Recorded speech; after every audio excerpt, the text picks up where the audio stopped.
नमस्कार और the deep dive में आपका स्वागत है।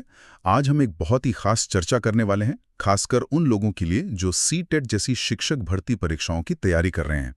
हमारे पास साइकोलॉजी पर कुछ बहुत दिलचस्प स्रोत हैं और आज हमारा फोकस रहेगा अध्ययन उपपत्ति पर, यानी कि लर्निंग थ्योरीज।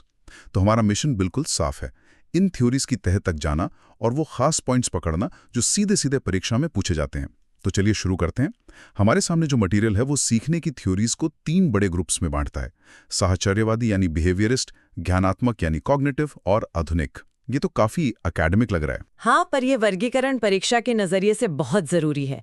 देखिए, सबसे पहले हमें बिहेवियरिस्ट से शुरू करना चाहिए। अच्छा। ये वो लोग थे जिन्होंने कहा कि साइकोलॉजी को इस पर अटकलें नहीं लगानी चाहिए कि मन के अंदर क्या चल रहा है, बल्कि उस व्यवहार पर ध्यान देना चाहिए जिसे हम देख सकते हैं, जिसे हम माप सकते हैं। बिल्कुल। और इस सोच की नींव रखने वालों में सबसे बड़ा नाम है एडवर्ड थॉर्नडाइक का। आज हमारी चर्चा उन्हीं पर होगी। एडवर्ड थॉर्नडाइक, एक अमेरिकन साइकोलॉजिस्ट। ठीक है, हमारे नोट्स में उनके सिद्धांत को कनेक्शनिज्म या एसआर बॉन्ड थ्योरी कहा गया है। ये एसआर बॉन्ड क्या चीज है? इसे आसान बनाते हैं। थॉर्नडाइक का मानना था कि सीखना यानी लर्निंग कोई जादू नहीं है। ये असल में एक उद्दीपक यानी स्टिमुलस और एक प्रतिसाद यानी रिस्पॉन्स के बीच एक कनेक्शन या कहें तो एक बॉन्ड बनाने की प्रक्रिया है। स्टिमुलस और रिस्पॉन्स। हाँ, स्टिमुलस मतलब कोई भी संकेत जो आपको कुछ करने के लिए उकसाए, और रिस्पॉन्स मतलब वो काम जो आप करते हैं। जब ये एसआर कनेक्शन मजबूत हो जाता है तो हम कहते हैं कि लर्निंग हो गई है। दिलचस्प। मतलब दिमाग में एक तरह की वायरिंग सेट हो जाना।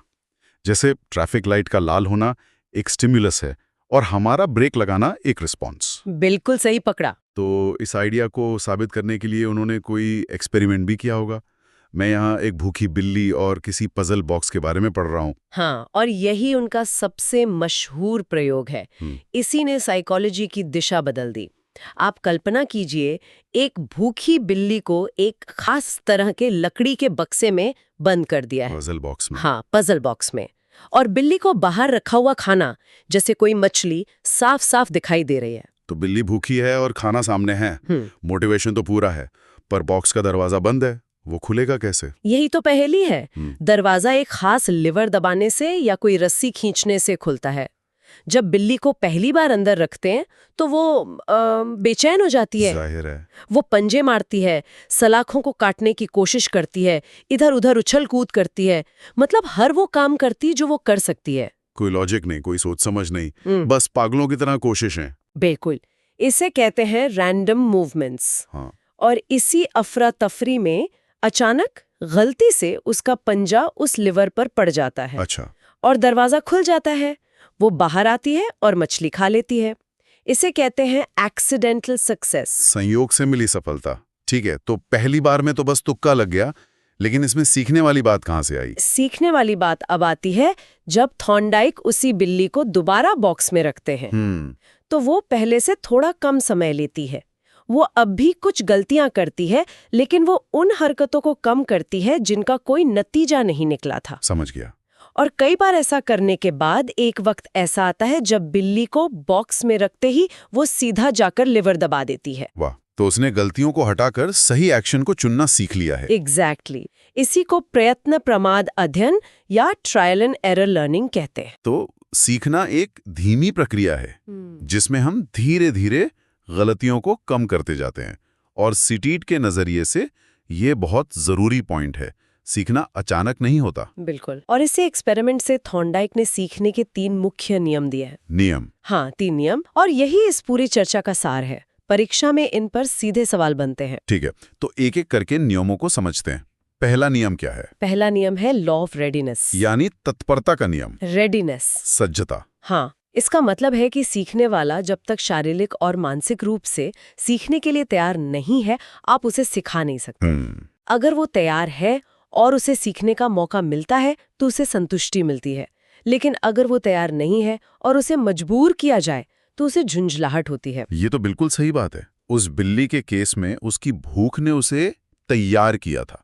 अगर बिल्ली का पेट भरा होता तो वो शायद उतनी कोशिश ही ना करती। हाँ, शायद बस सो जाती। तो क्लासरूम में इसका क्या मतलब हुआ? क्लासरूम में इसका मतलब है कि टीचर का पहला काम पढ़ाना नहीं बल्कि बच्चों में सीखने की जिज्ञासा पैदा करना है। अच्छा। पाठ शुरू करने से पहले उसकी भूमिका बनाना, कुछ दिलचस्प सवाल पूछना, ताकि छात्र मानसिक रूप से उस टॉपिक को सीखने के लिए तैयार हो जाए। बिल्कुल, बिना तैयारी के सिखाना दीवार पर सर मारने जैसा है। बिल्कुल। ठीक है, तो दूसरा नियम जी, मुझे अंदाजा है कि ये उस बिल्ली के बार बार कोशिश करने से जुड़ा होगा। आपका अंदाजा एकदम सही है। दूसरा नियम है लॉ ऑफ एक्सरसाइज, यानी अभ्यास का नियम। Practice makes a man perfect. हाँ, वही बात। थॉर्नडाइक के शब्दों में जब एक एसआर बॉन्ड बार बार इस्तेमाल होता है तो वो मजबूत होता है, और जब इस्तेमाल नहीं होता तो वो कमजोर पड़ जाता है। सही। तो होमवर्क, ड्रिल, पहाड़े याद करना, ये सब इसी नियम पर आधारित है। लेकिन यहाँ एक सवाल आता है, क्या हर तरह की प्रैक्टिस अच्छी होती है?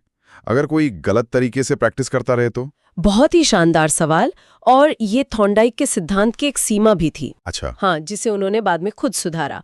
उन्होंने माना है कि सिर्फ प्रैक्टिस काफी नहीं है, प्रैक्टिस के साथ फीडबैक मिलना जरूरी है। फीडबैक। हाँ, मतलब ये पता चलना है कि आप जो कर रहे हैं उसका नतीजा क्या हो रहा है।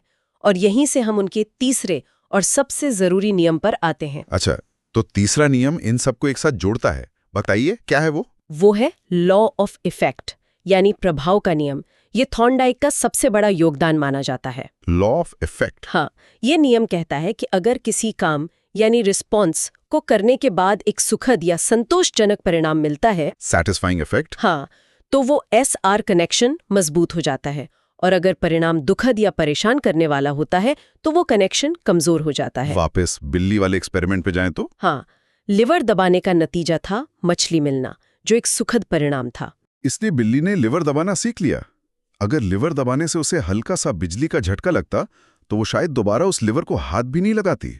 सही बात है। ये तो सिर्फ क्लासरूम ही नहीं, पूरी जिंदगी पर लागू होता है। हाँ, वीडियो गेम्स में पॉइंट्स मिलना, सोशल मीडिया पर लाइक्स मिलना, ये सब लॉ ऑफ इफेक्ट ही तो है। बिल्कुल, आपने इसे एकदम सही पकड़ा। यही नियम रीइंफोर्समेंट यानी प्रबलन का आधार है। अच्छा।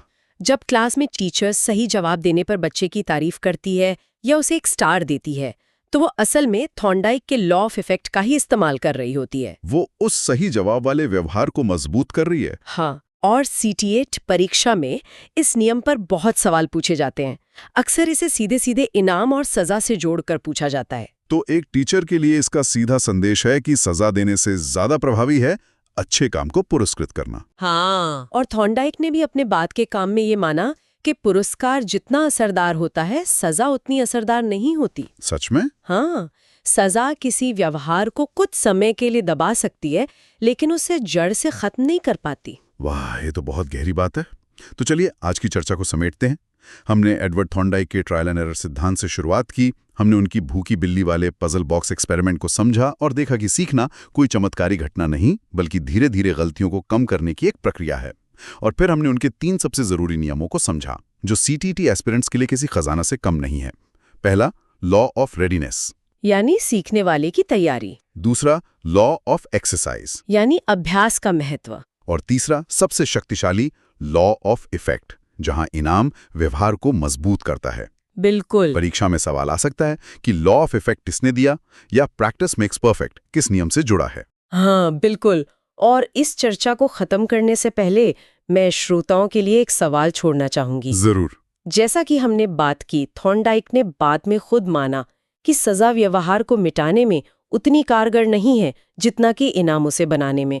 ये बात उन्होंने लगभग 100 साल पहले कही थी। हाँ, ये सोचने वाली बात है। तो सोचने का बिंदु ये है, इस ज्ञान के बावजूद कि इनाम सजा से कहीं ज्यादा शक्तिशाली है, हमारी आज की शिक्षा प्रणाली और पेरेंटिंग में सजा की भूमिका कितनी बदली है? क्या हम आज भी उसी पुरानी धारणा पर चल रहे हैं कि डर या सजा से सिखाया जा सकता है?